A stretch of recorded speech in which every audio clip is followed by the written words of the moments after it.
नमस्कार दोस्तों, कैसे हैं आप? आई होप कि आप सब अच्छे होंगे। दोस्तों, स्वागत है आपका आपके यूट्यूब चैनल सुपर टीच में। चलिए प्रश्नों को सॉल्व करते हैं। लगभग 60 प्रश्न सॉल्व करेंगे इसमें।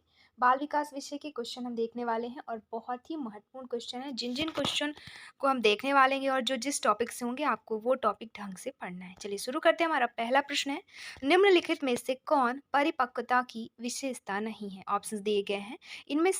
इसमें शारीरिक और मानसिक दोनों विकास शामिल है। ऑप्शन बी, यह व्यक्तिगत विकास के माध्यम से होता है। या ऑप्शन सी, यह केवल बाहरी प्रेरक वस्तुओं के कारण ही होता है। या फिर ऑप्शन डी, यह मूल रूप से बढ़ने की प्रक्रिया है। विशेषता नहीं है बताना है। तो यहाँ पे आंसर हो जाएगा ऑप्शन सी, यह केवल बाहरी प्रेरक वस्तुओं के कारण ही होता है। यही इसकी जो क्या है विशेषता नहीं है, बाकी ये सारे हैं। आंसर हो जाएगा ऑप्शन सी। अगला प्रश्न है, इनमें से कौन बच्चे के शारीरिक विकास के अंतर्गत नहीं आता? यहाँ पे भी नहीं आता पूछा है। तो ऑप्शन दिए गए, ऊंचाई, वजन, शरीर के हिस्से के अनुपात में वृद्धि। ऑप्शन बी, शक्ति, समन्वय, गति का विकास। ऑप्शन सी, समस्याओं को सुलझाने की क्षमता। या फिर ऑप्शन डी, हाथ पैर और शरीर की अन्य मांसपेशियों के उपयोग में सटीकता। अब क्वेश्चन किया है शारीरिक विकास के अंतर्गत नहीं आता, तो ये तो शारीरिक विकास के अंतर्गत आता है, ये भी आता है और ये भी आता है। तो यहाँ पे आंसर हो जाएगा आपका ऑप्शन सी।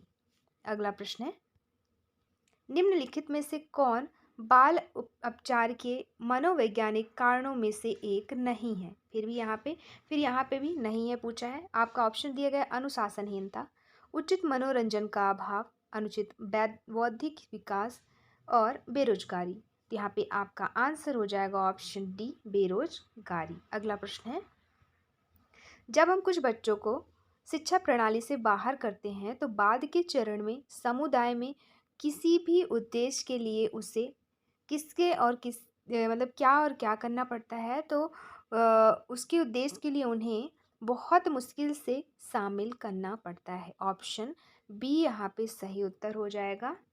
अगला प्रश्न है, साथियों और शिक्षकों के साथ संतोषजनक संबंध बनाने या बनाए रखने में कठिनाई किस तरह के बच्चों की विशेषता है? तो ऑप्शंस दिए गए हैं, प्रतिभाशाली बच्चे, रचनात्मक बच्चे, औसत बच्चे या फिर संवेदनात्मक और व्यावहारिक संबंधी विकार वाले बच्चे। तो यहाँ पे आंसर हो जाएगा ऑप्शन डी, संवेदनात्मक और व्यावहारिक संबंधी विचार वाले बच्चे जो हैं वो कठिनाई का अनुभव करते हैं साथियों और शिक्षकों के साथ संतोषजनक संबंध बनाने में या बनाए रखने में। अगला प्रश्न है, धीमे शिक्षार्थियों की शिक्षण अधिगम प्रक्रिया किस पर आधारित होती है? ऑप्शंस दिए गए हैं, शिक्षार्थियों की मानसिक आयु, दूसरा उनका आईक्यू स्कोर। तो आपको ये बताना है कि इसमें क्या ऑप्शन ए सही है या फिर ऑप्शन बी, या दोनों, या फिर इन दोनों ही नहीं। तो यहाँ पे आंसर हो जाएगा ऑप्शन ए सही है। धीमे शिक्षार्थियों की शिक्षण अधिगम प्रक्रिया आधारित होनी चाहिए शिक्षार्थियों की मानसिक आयु पर। ऑप्शन ए सही उत्तर हो जाएगा। अगला प्रश्न है, पियाजे के अनुसार विश्व में समस्याओं को समझने, सोचने और हल करने की बच्चों की क्षमता का विकास कैसे होता है? ऑप्शंस दिए गए हैं, असंतत तरीके से, ऑप्शन बी समय के साथ क्रमिक परिवर्तन करने से, ऑप्शन सी निरंतर तरीके से, या फिर ऑप्शन डी घातीय तरीके से। तो यहाँ पे आंसर हो जाएगा आपका ऑप्शन ए, असंतत तरीके से। पियाजे के अनुसार विश्व में समस्याओं को समझने, सोचने और हल करने की बच्चों की क्षमता का विकास होता है डिसकंटिन्यूअस मैनर के द्वारा। हमारा अगला प्रश्न है, निम्नलिखित में से कौन थॉर्नडाइक द्वारा दिए गए मनोवृत्ति के नियम का एक भाग है? ऑप्शंस दिए गए हैं, थॉर्नडाइक के द्वारा पूछा गया है, आपको ध्यान रखना है। अब ऑप्शंस पढ़ते हैं। पहला है, सीखने की संपूर्ण प्रक्रिया जीव की संपूर्ण मनोवृत्ति पर निर्भर करती है। दूसरा, अधिगम की परिस्थितियों समान हो तो एक अधिगम क्रिया के साथ दूसरा अधिगम भी सीखा जा सकता है। ऑप्शन सी, एक उपयुक्त व्यवहार सफल होने तक एक व्यक्ति अपनी प्रतिक्रिया बदलता रहता है। या फिर ऑप्शन डी, जब हमें सीखने के परिणाम से संतोष, सुख या प्रसन्नता प्राप्त होती है तो हम सीखने की ओर तत्परता से जुटते हैं। तो यहाँ पे आपका आंसर हो जाएगा थॉर्नडाइक के अकॉर्डिंग पूछा है, मनोवृत्ति के नियम का एक भाग है, वो है ऑप्शन ए। सीखने की संपूर्ण प्रक्रिया जो है जीव की संपूर्ण मनोवृत्ति पर निर्भर करती है। अगला प्रश्न है, डीवी के अनुसार, जॉन डीवी के अनुसार जिन प्रक्रियाओं और सिद्धांतों से बच्चे को बाद के जीवन में मदद मिलेगी और जिसे शिक्षा में शामिल किया जाना चाहिए, उन्हें कहा जाता है, क्या कहा जाता है या किस सिद्धांत के अंतर्गत आता है ये? ऑप्शन दिए गए, व्युत्पन्नता का सिद्धांत, सत्यनिष्ठा का सिद्धांत, उपयोगिता का सिद्धांत या फिर तकनीकीता का सिद्धांत। तो डीवी के अनुसार प्रक्रियाओं और सिद्धांतों से बच्चे को बाद के जीवन में मदद मिलेगी और जिसे शिक्षा में शामिल किया जाना चाहिए वो है उस आंसर आपका उपयोगिता का सिद्धांत, ऑप्शन सी। अगला प्रश्न है, यूनिवर्सल प्राक शिक्षा विद्यालय आंदोलन 1834 में निम्नलिखित में से किस देश में शुरू हुआ था? ऑप्शन है जर्मनी, फ्रांस, यूके या फिर अमेरिका। आंसर हो जाएगा दोस्तों ऑप्शन बी, फ्रांस।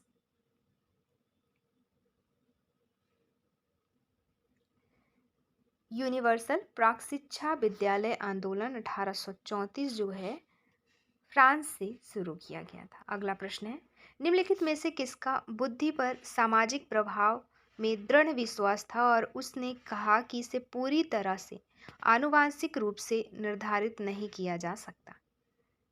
ऑप्शन दिए गए हैं, एडवर्ड थॉर्नडाइक, अल्फ्रेड बिने, एडविन बोरिंग या फिर रॉबर्ट एच गोडार्ड।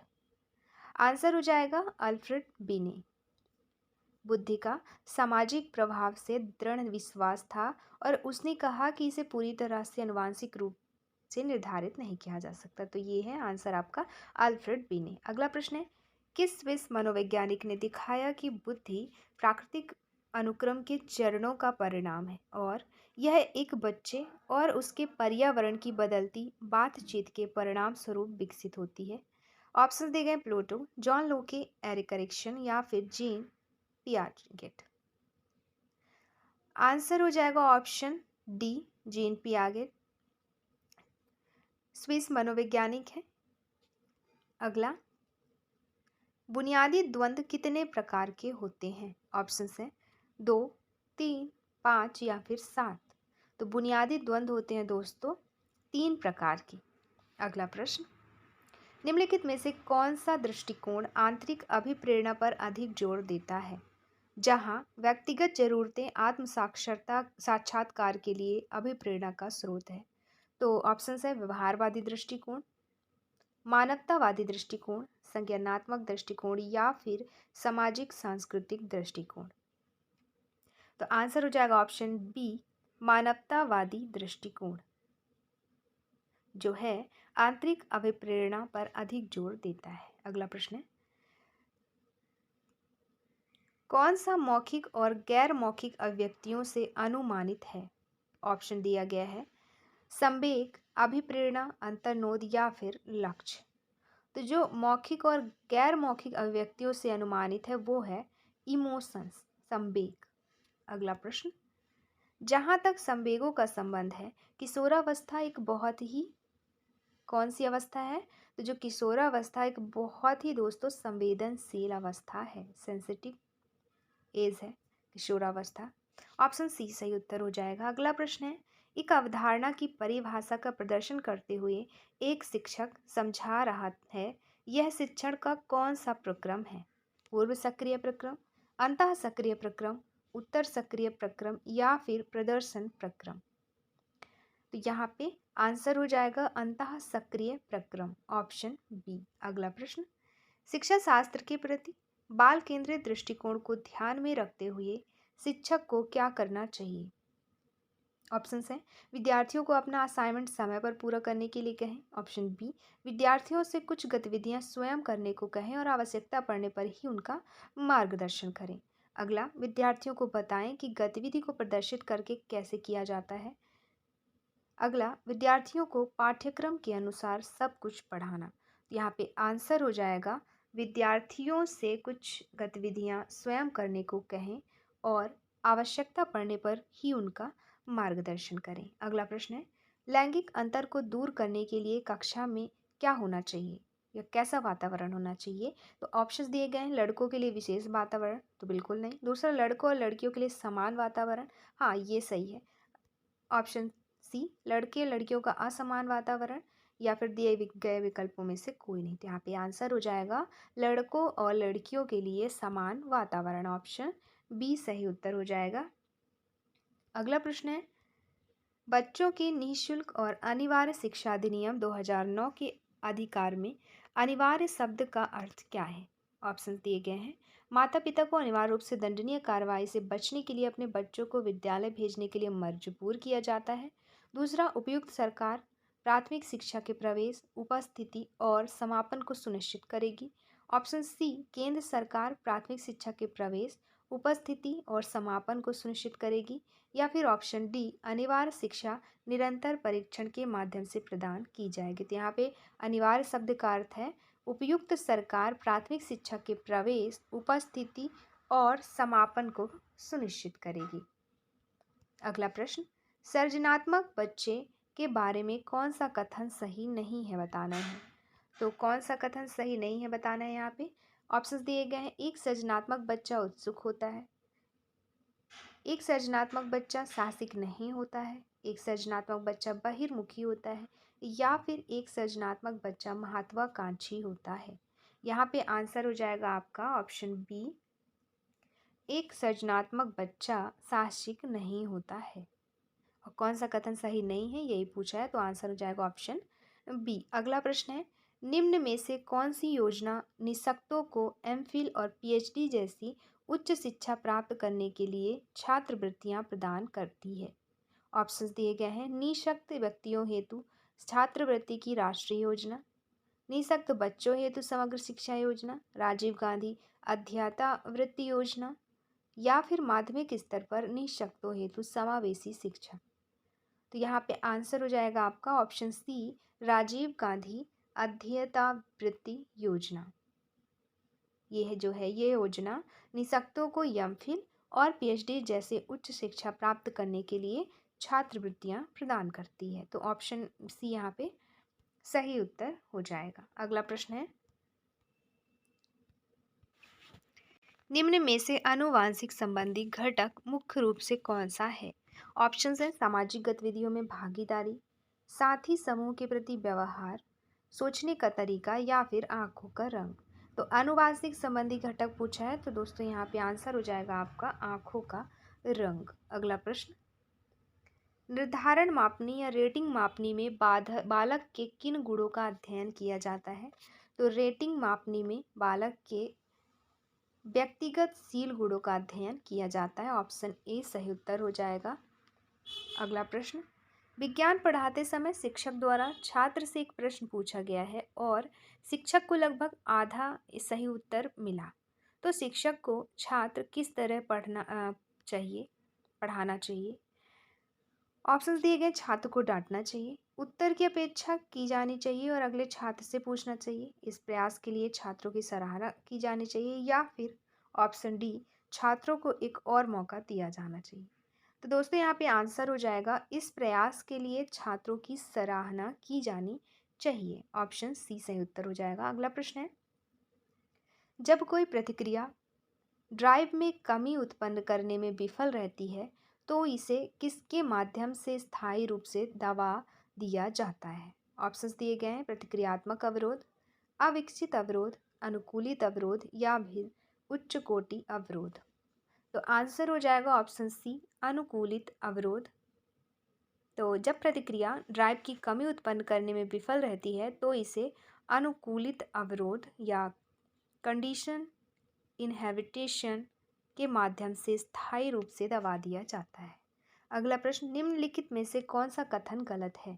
ऑप्शंस दिए गए हैं, किसी की अपनी भावना और अभिव्यक्ति या उसका दमन दूसरों में भावनाओं की धारणा को प्रभावित करता है।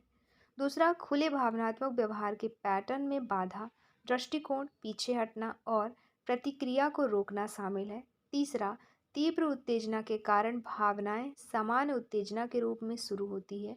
या फिर ऑप्शन डी, कंडीशनिंग और अनुकरण भावनात्मक व्यवहार को प्रभावित नहीं करता है।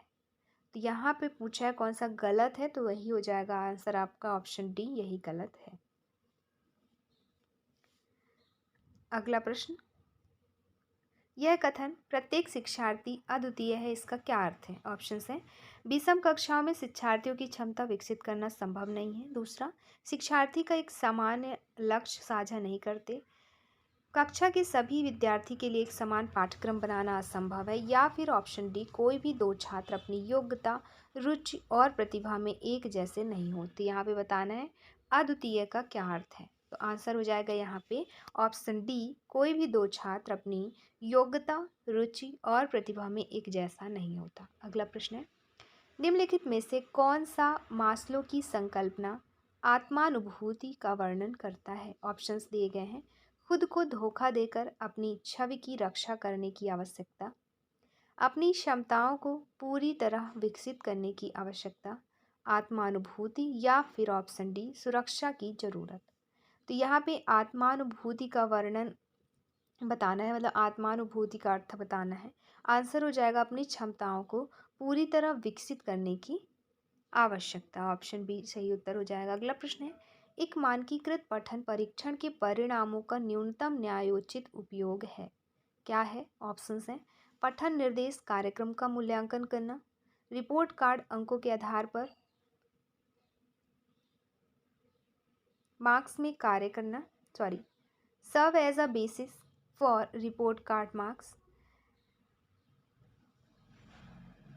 ठीक है, तो रिपोर्ट कार्ड अंकों के आधार के रूप में कार्य करना, या फिर अभिभावक सम्मेलन के आधार के रूप में कार्य उपयोग करना, या ऑप्शन डी, कक्षा में समूह बनाने के लिए आधार के रूप में उपयोग करना। आंसर हो जाएगा यहाँ पे ऑप्शन बी, रिपोर्ट कार्ड के अंकों के आधार के रूप में कार्य करना एक मानकीकृत पठन परीक्षण के परिणामों का न्यूनतम न्यायोचित उपयोग है।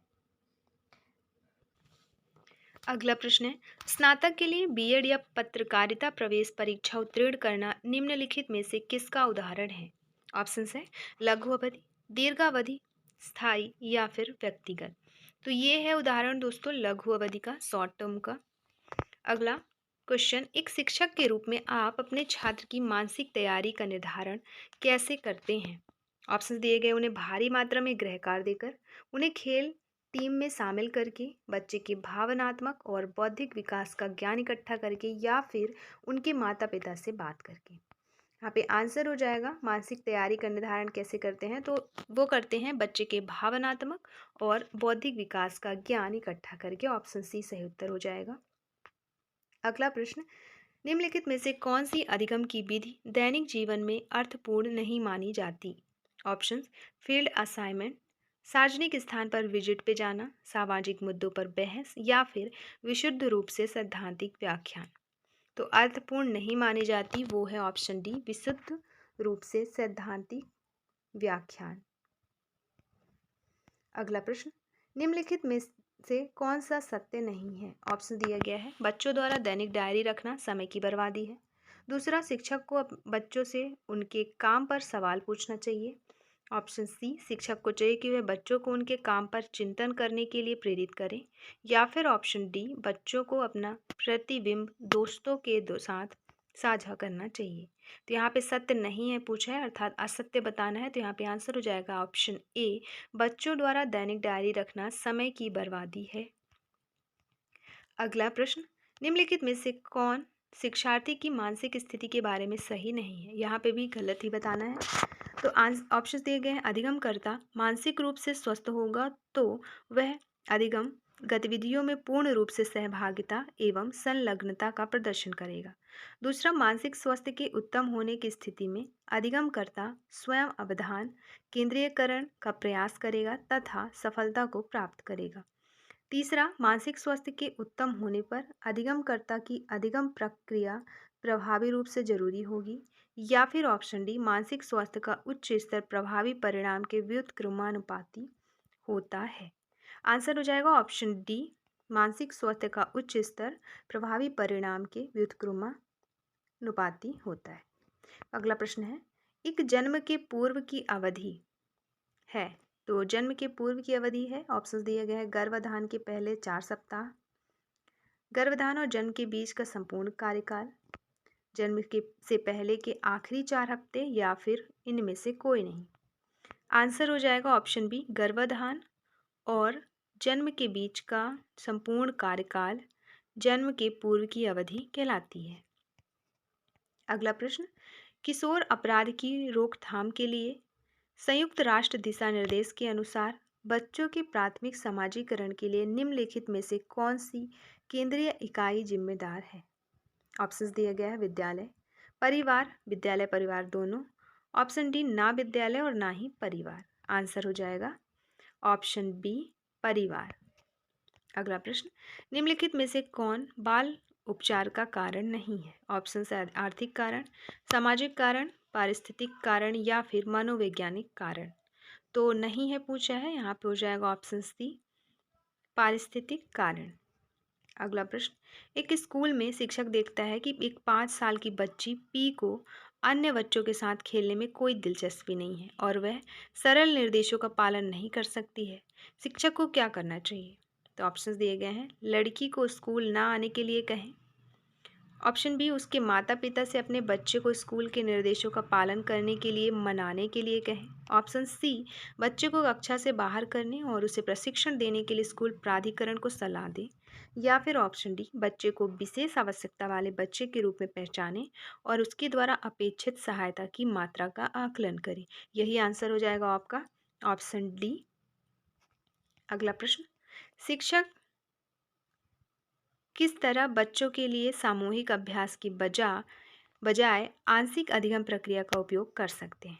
तो शिक्षक धीमे सीखने वाले शिक्षार्थी बच्चों के लिए सामूहिक अभ्यास की बजाय आंशिक अधिगम प्रक्रिया का उपयोग कर सकते हैं। यहाँ पे आंसर हो जाएगा ऑप्शन डी, धीमे सीखने वाले शिक्षार्थी। अगला प्रश्न, कौन से स्कूल एक अतिरिक्त मॉडल हैं जो 21वीं सदी में कक्षाओं में जॉन डीवी के सिद्धांतों का प्रमाण दिखाते हैं? ऑप्शंस हैं, किंडरगार्टन, सीबीएसई, वॉल्डोर्फ या फिर मोंटेसरी। आंसर हो जाएगा ऑप्शन डी, मोंटेसरी। अगला प्रश्न, खाली स्थान दिया गया है, किसका अर्थ है वह क्षेत्र या पदार्थ जिस पर संक्रिया ऑपरेशन करना होता है? तो ये हो जाएगा यहाँ पे answer option C, content. Content का अर्थ यह होता है कि वह क्षेत्र या पदार्थ जिस पर ऑपरेशन करना होता है। अगला प्रश्न, सोल्डन 160 से अधिक के आईक्यू बुद्धिलब्धि के साथ एक प्रतिभाशाली वैज्ञानिक हैं। उन्होंने हाल ही में भौतिकी के क्षेत्र में शीर्ष पुरस्कारों में से एक जीता है। हालांकि जब एक सफल मित्र मंडली बनाए रखने की बात आती है तो वह विफल हो जाता है। इसलिए निम्नलिखित में से कौन सा सिद्धांत इस व्यवहार की व्याख्या कर सकता है? तो ये हो जाएगा आपका ऑप्शन ए, बहुबुद्धि के सिद्धांत। अगला प्रश्न, बुद्धि का त्रिचापीय सिद्धांत में निम्नलिखित में से किस चरण में व्यक्ति पिछली स्थितियों और वर्तमान स्थिति के बीच संबंध स्थापित करने का प्रयास करता है? तो बुद्धि का जो त्रिचापीय सिद्धांत है इसके अंतर्गत आ जाएगा आपका मैपिंग। अगला प्रश्न है, ब्रिटिश मनोवैज्ञानिक रेमंड कैटल के अनुसार बुद्धि कितने प्रकार की जी से गठित होती है? तो ये गठित होती है दोस्तों रेमंड कैटल के अनुसार 2 प्रकार से। ऑप्शन ए सही उत्तर हो जाएगा। अगला प्रश्न है, किसका अर्थ है व्यवहार का कारण? व्यवहार का कारण है आपका बिंदु पथ का अर्थ।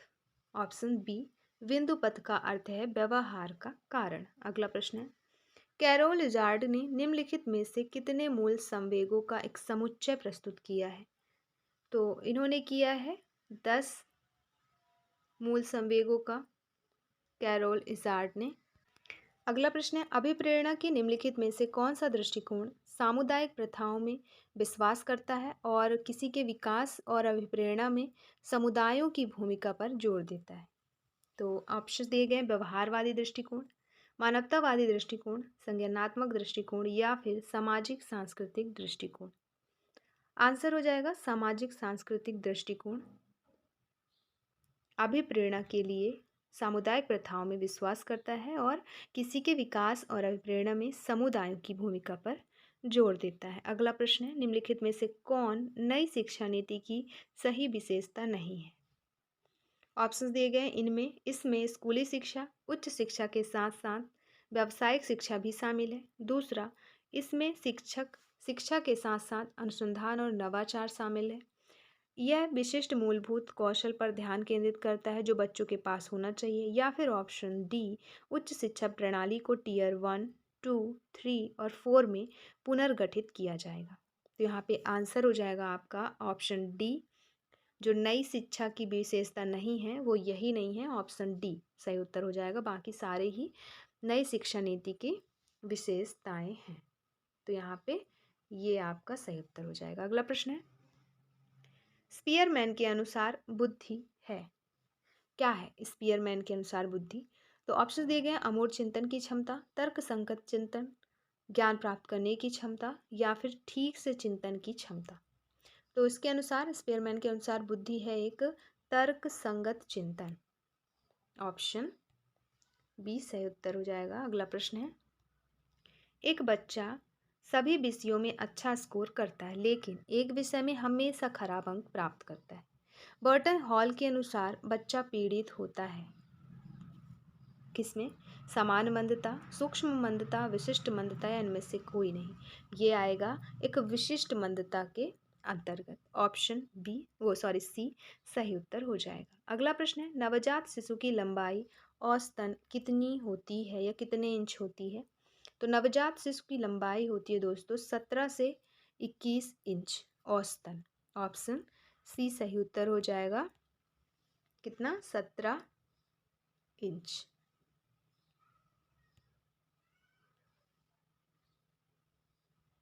17 से 21 इंच। तो ये रहे पूरे 60 क्वेश्चन। मिलते हैं नेक्स्ट वीडियो में, 60 क्वेश्चन उसमें भी देखेंगे। और ये क्वेश्चन दोस्तों बहुत ही इंपॉर्टेंट है क्योंकि Madhya Pradesh employ selection board ऐसे ही क्वेश्चन डालता है। आपको ऐसे ही क्वेश्चंस पे फोकस करना है क्योंकि इसी तरह के क्वेश्चन पूछे जाते हैं और जो आपको बिल्कुल भी घुमा देते हैं। तो इनके टॉपिक पकड़िए कि ये किस किस टॉपिक के क्वेश्चन हैं और वो टॉपिक अच्छे से ध्यान से पढ़ डालिए। ये नहीं कि कुछ भी आप पढ़ रहे हैं, कुछ भी याद कर रहे हैं, इसका कोई मतलब नहीं निकलेगा। चलिए इसमें इतना ही। वीडियो अच्छी लगी तो प्लीज़ लाइक शेयर सब्सक्राइब करिएगा, दोस्तों को शेयर करना ना भूलिएगा और चैनल पे नए हैं तो सब्सक्राइब कर लीजिएगा, बेल आइकन भी प्रेस कर लीजिएगा ताकि कोई भी नोटिफिकेशन आपको सबसे पहले उपलब्ध हो सके। मिलते हैं नेक्स्ट वीडियो में। धन्यवाद।